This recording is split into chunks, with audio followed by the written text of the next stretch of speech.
What is up, SGU? My name is Skylar, and we are entering the fifth and final week of our series called Made for Monday, which is all about work.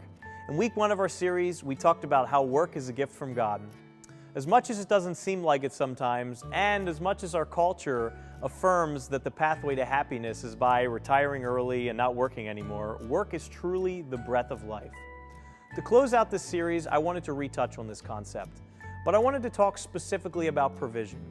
Why do we go to work? So that we can get money to pay our bills, to buy food, to get a paycheck.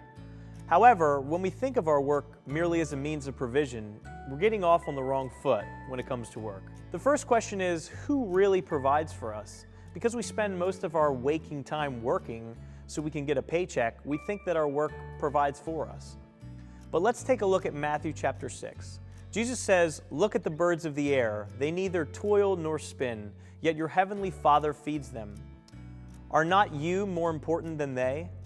Later in the chapter, he says, "Don't worry about what you're going to wear, or what you're going to eat, or even how you're going to provide for yourself. Your heavenly Father knows that you need these things, and he will provide them for you." In order to experience the fullness of God's blessing when it comes to work, we have to remember, work doesn't provide for us.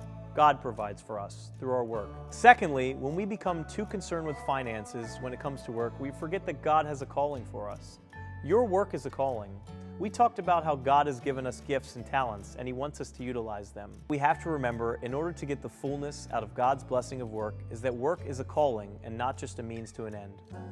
We hope you have a great small group, and we can't wait to see you for our next series.